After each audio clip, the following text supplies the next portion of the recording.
Hi guys! Magandang araw sa inyo lahat. Ito naman po ang paborito nyo reactor. Ang kakaibang reactor at detalyado. Ang nag-iisang Merzano TV 2.0. At samahan nyo guys, nagmuha ng video reaction. Siyempre. Dito sa live ni Kalinga Prob. At eto nga, sinagot niya. Sinoplak niya ang... Hindi ko alam kung panatiko to na toxic, no? So, may dalawang klase po, no? May panatiko naman na good vibes, na positive. Meron naman panatiko na negative. Let's admit, guys, lahat naman ng love team may ganyan, eh. May panatiko wala sa hulog. Minsan, kailangan lang natin silang i-educate and matuto. At minsan, maganda sinosoplak. Katulad nito guys, ito po tong papakita ko sa inyo. Nothing personal po, no. Lahat naman tayo entitled sa opinion. No, pero syempre, every time na magsasalita tayo, make it sure na meron po tayong ebidensya. No, tingnan natin, sagutin po natin in a nice way itong paratang ni, sige, basahin mo na natin. At sabi ni Earl RV Kasumpang, walang totoo sa Jomcar. Sana si Carla at Kuya P. Actually, lahat naman tayo entitled, pero yung comment mo kasi, ang unang-una, wala ka naman kasing ebidensya na walang totoo sa Jomcar. Ngayon, kung ikaw nakakaalam ng totoo, ilabas mo yung totoo. Ganun lang po yun. Pag mag-comment kayo, sabi nyo, walang totoo sa Jomcar. Bakit? I-justify nyo po. Ganun. Hindi, wala totoo sa Jomcar, and then, sana si Carla at si Kuya P. So, dito sa comment mo sa pangalawang stanza mo, sana si Carla at Kuya P daw. Ibig sabihin talaga ayaw mo kay Jomar. At kung gusto mo si Carla, edi parang pinapalabas mo na sinungaling si Carla. At ganoon din si Kalinga Prob. Di ba? Kung sinasabi mong hindi totoo, edi lumalabas sinungaling si Carla at si Kalinga Prob. At pati si Jomar. And then ipupush nyo. Sana okay na naman kung wala namang problema yan eh. Sana ang comment mo, sana si Carla at si Kuya P. Yan okay yan eh. Maintindihan ko yan. At kay Kuya P, ano na natin na pag-uusapan. I just want to educate this person. So kung gusto mo yan, walang problema yan eh. Sa ano lang issue, sabi mo si Carla sa si Kuya P. Walang problema yan kasi karapatan nyo po yan. Ang wala lang karapatan is sabihin yung walang totoo sa Jomcar. Unfair po yun. So, I don't know kung supporters ka ba, panatiko ka, na wala sa hulog. Di ba, Very controlling. I don't know po, Nagtatanong lang po ako. Hindi po ako galit sa inyo. Sana po wag kayo magtampo sa akin, sir. Earl RV Kasumpang. So, karapatan nyo po yan, pero wala naman kayong karapatan na magsalita ng walang totoo sa Jomcar. Kung sa tingin nyo totoo sinasabi nyo, maglabas po kayo ng ebidensya. Simple as that. Yun ang puloy kasi lalabas chismis eh. Marites yan eh. Maribel, Maricris, Marieta, Maricar, ang lensyon na pangalan chismosa ay alam, reporter ng bayan. So lalabas kasi, chismis lang yan.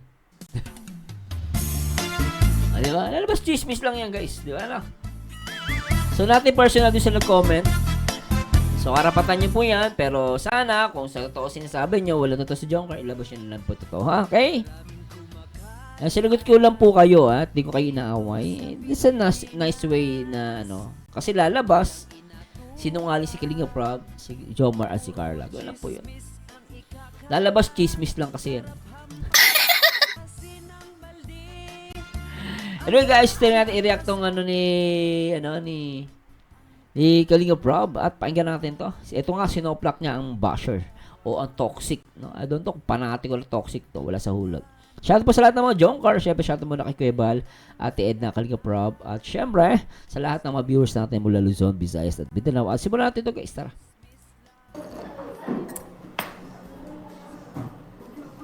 Pasaway ka naman, gawa ka na lang ng sarili mong love. Si Cherian, pasaway ka naman, gawa ka na lang ng sarili mong love team. Pasaway, And kung nandito ka para lang sa Jomcar at wala ka nang pakialam sa iba, mas better na huwag ka na nga mag-comment din dito. Nako po, pinahiya. Kasi ang tunay na nagmamahal sa Jomcar, mahal din niya ng Kalinga. Yan! Nako po. At hindi sila toxic. Oh, 'di ba? At hindi sila toxic. So kung panatiko ka, ibig sabihin panatiko ka na toxic. Pero kung panatiko na good vibes ka, positibo, hindi support mo pa rin ang Kalingap. Ang Jomcar po ay hindi po yan is community. Support, set of supporters po yan. Yun, yun ang sana maintindihan nyo po. No? Mahal nilang founder, si Kuya Bal. Di ba? Kasi nagkaroon tayo ng Jomcar dahil hindi lang sa isang tao, dahil hindi lang kay Jomar at kay Carla, kundi sa effort ng napakaraming tao. Siyempre sa akin, number 1 ako. Kasi ako yung unang nag-vlog sa Jomcar. Ako yung bumuo ng Jomcar. Oo nga, akala ko Kalingap Rob, hindi ikaw eh. May mga narinig kasi ako eh, iba ang nagpasikat sa Jomcar eh. Hindi ko alam kung saan galing yung kakaisipan na yun. Alis dito malinaw, si Kalingap Rob talaga nagpasikat yan. Maya nga kayo, ilan na subscribers niya, million na subscribers niya, tapos kayo ilan na subscribers niya, papanggap kayo. Unsa naman eh! Unsa na... Ha? Wag po ganun guys, yung credit po, ibigay po natin yung tamang credit. And then sasabihin ng iba, Sir Merzano, Jomcar lang talaga ako. Okay lang po yan, Jomcar lang po kayo. Ang sinasabi natin dito, dapat marunong tayong magmahal. Kaya gusto nyo talaga, Jomcar lang. Naintindihan ko po yun, guys. Ako, naintindihan ko kayo. Kaya lang, ang Jomcar po, dapat, ang totoong Jomcar, mapagmahal. Mapagmahal sa kapwa, lalo na sa mapagmahal dun sa nag-create ng Jomcar. At mapagmahal din sa founder ng Kalingap. Kasi kung wala namang Kalingap, walang Kalingap kung wala si Kuya Bal. Ganun po yung sinasabi ni Kalingap Rob, hiningi lang naman niya is pagmamahal. Napakasimple lang po. Masama po ba ang gumawa ng mabuti? 'Di ba? Ang pagmamahal po ay paggawa ng mabuti yan. Oh, 'di ba yun oh? 'Di ba? So ganun po ang mindset. Hindi po yung, Sir Merzano, ako Jomcar lang po nakilala ko. Okay lang po 'yan. Pero hindi naman po masama sabihin na magmahal naman po kayo ng taong tumulong sa kanila, 'di ba? At yun si Kalingap Rob, 'di ba? Diba? Kasi nagkaroon tayo ng Jomcar dahil hindi lang sa isang tao. Yes! Dahil hindi lang kay Jomar at kay Carla. Kundi sa effort ng napakaraming tao. Siyempre sa akin, Lahat number 1 tayo. ako. Kasi ako yung unang nag-vlog sa Jomcar. Ako yung bumuo ng Jomcar. Diba? Ako yung didirect sa mga mangyayari sa vlog. Diba? And syempre, andyan yung mga cameraman natin na masisipag. Yes, oo. Cameraman, mga buhat, taga-buhat natin, Ayan, oh. 'Di ba? Buti nabanggit ni Kalingap Rob dito. mga driver. Oo. So, marami po. Hindi lang po ano. Naku nang patay, napapainom din ako ng kape. Hindi sumikat ang Jomcar, hindi dahil lang sa dahil lang sa Jomcar, kundi dahil sa Kalingap pa rin po. Oo. Because of Kalingap. Kasi si Kalingap Rob po, totoo lang guys, hindi nyo mamamarket yan kung hindi malaki yung hindi malaki yung naglabas ng Jomcar. Parang ABS-CBN, GMA.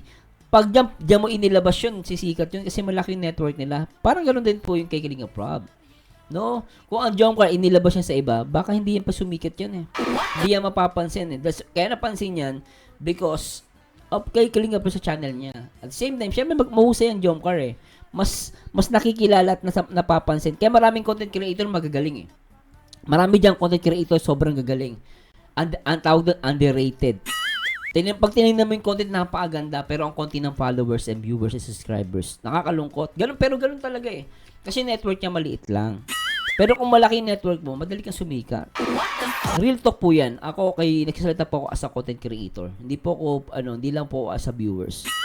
Yun po ang katotohanan doon. No, tuloy natin.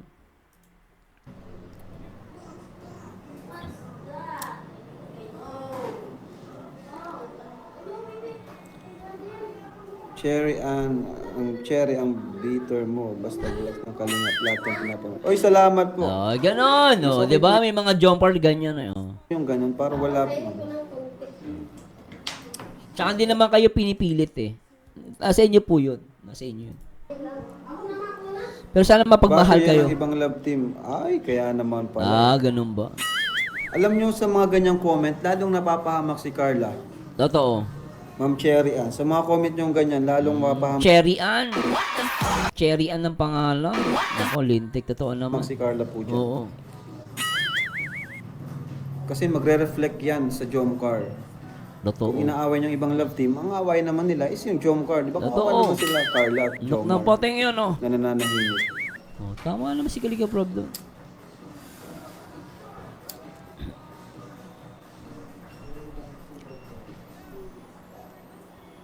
Okay na naman may paborito tayo, pero huwag man tayo masyadong i-down yung iba para lang sa pagkakas natin. Panatiko na toxic yan, Kalinga Prab, yung ganyan. Parang ako naintindihan ko naman kayo guys, kaya lang syempre, tinuro ba sa simbahan yan? Na pag panatiko ka, dapat mang-down ka ng iba? Gunggong! Barinig kita sa mukha! Sa simbahan, tinuturo ba yan? Alam ko hindi, pati nga sa eskwela, pati nga sa loob ng bahay, hindi tinuturo yan. Nanay ko, pag ginawa namin, papaluin kami sa puwet. Ano kayo, alien? Alien anak ng papa. Hindi ba na magmahal? Taas yung paborito natin. Kita mo ba nagpatawa sa Tres Marias? Oh, di ba? Si Kuya Bal lang nakapagpatawa sa Tres Marias. Saka itong community ng Kalingap, hindi ito sa atin. Hindi ito sa Jomcar, hindi ito sa LC. Hindi ito sa akin, kay Kuya Bal. Kuya ito. Bal yan, oh. Kasi ang pinakamahirap po sa paggawa, sa pag-vlog is yung magsimula. Yes, Magsimula ka. Ito yan. Yan, real talk yan, ah. Kukuha ng viewers. Sino Tama magtitiwala yan. sa'yo. Oo. Sobrang hirap po nun. From zero subscribers, sobrang hirap po nun. Ito yan. At ang nakagawa lang po niyan ay si Kuya Bal. Wala nang iba. Di mo maintindihan yan kung hindi ka content creator. Di mo maintindihan yan, no? Iba yung naranasan mo, eh. Ako, nasasabi ko, agree ako kay Kalinga Prab, talagang si Kuya Bal, because mahirap po talaga maniwala kayo. Not unless magbabiral ka, no? Ako, nag-start ako, may community na eh. May maliit na community na kahit di ba? paano. Oo, di ba? Kumbaga, nakatulong na lang ako sa pagpapalawak. Yun na lang ang Yes. nagawa ko. Napaka-humble nito. Nakatulong na lang ako sa pagpapalawak ng programa ni Kuya Bal.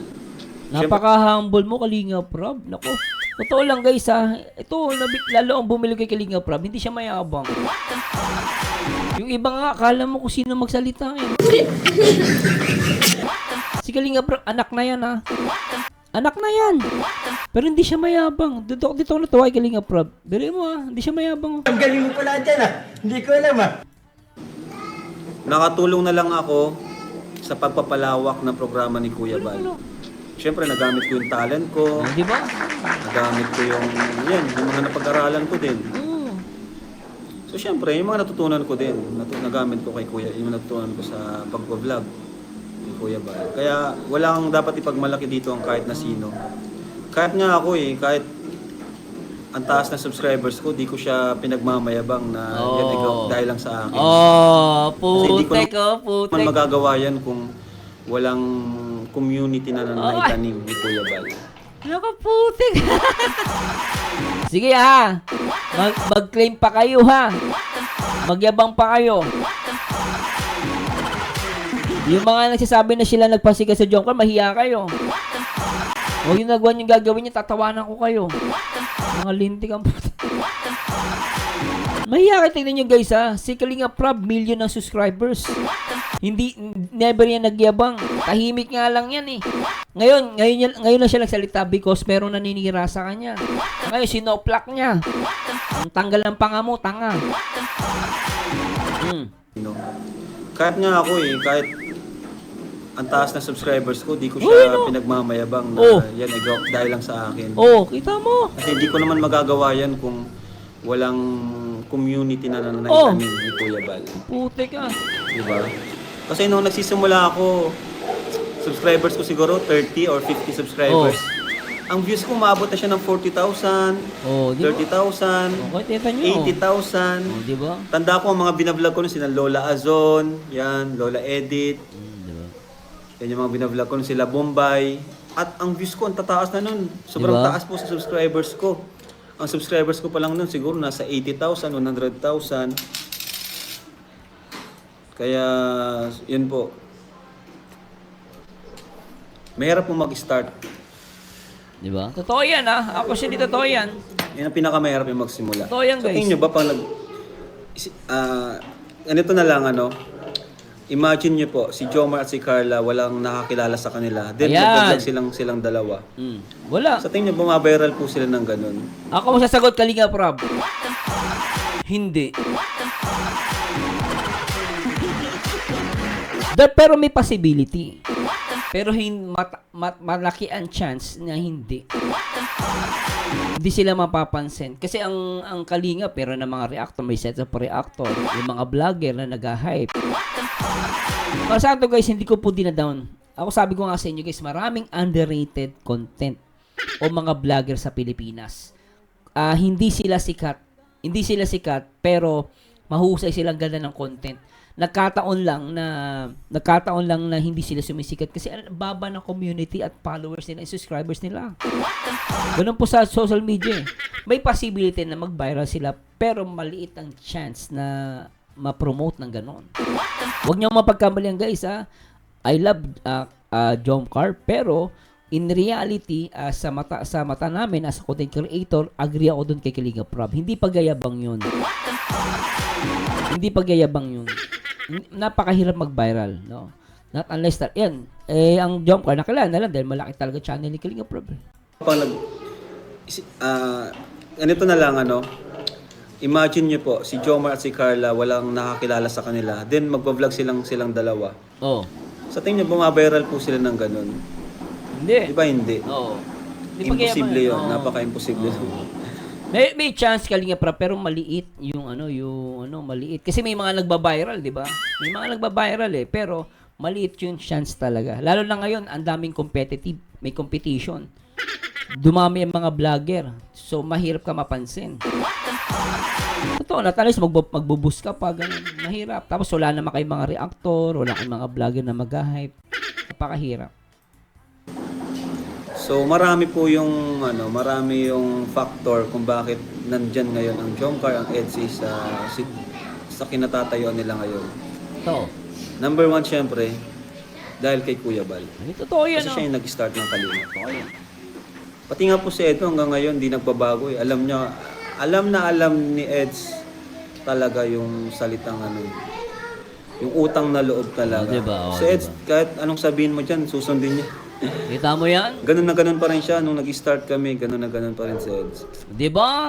Ako ba may sabi niyan? Kalinga Prab. Ulit-ulit na naman eh. Binida niya pa si Edu. Diba, Kahit pa may supporters na siya, may sponsors, Oo. kilala na siya. Mm. Isang sabi ko lang dyan, talagang susunod dyan. Kahit nga ngayon, mag-chat ako dyan, papuntahin ko dito, pupunta po yan sa Eds. Oh. Di ba?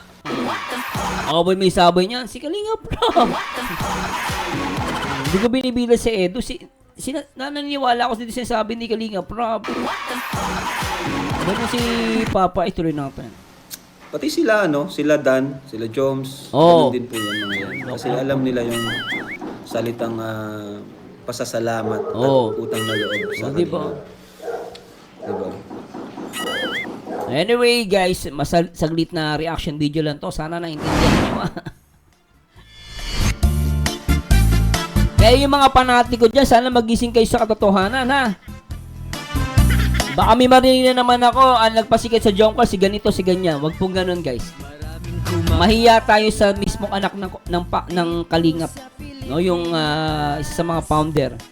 Nakakalungkot, no, na may mga ganito mga panatiko na toxic. Alam nyo guys, may mga panatiko okay naman eh. In positive way. Sabi sa akin, Sir Merzano ako, panatiko ako sa Jomcar, pero I support ko po lahat. Oh. Mahal ko si Kuya Bal, si Kalinga Prab. Ganun dapat eh. Kasi ang inihiling naman ni Kalinga Prab, mahalin nyo sila. Mahalin nyo sila. Ganun po yun. Mahalin nyo din ibang love team. Pero nasa inyo po yun. Di ako namimilit. Si Kalinga Prab di naman namimilit. Nagsasuggest lang kami. Basta ako, mahal ko ang Jomcar. Yung tunay na supporters and viewers ng Jomcar. Mahal na mahal ko. Yun, yun ang masasabi ko guys. Alright guys, this is Marzano again. Nasabahan nyo ulit ako guys sa ang next video reaction. And to God be the glory guys. Iwasan po natin maging marites at magbago na tayo. Anyway guys, good day sa inyo lahat. Bye-bye.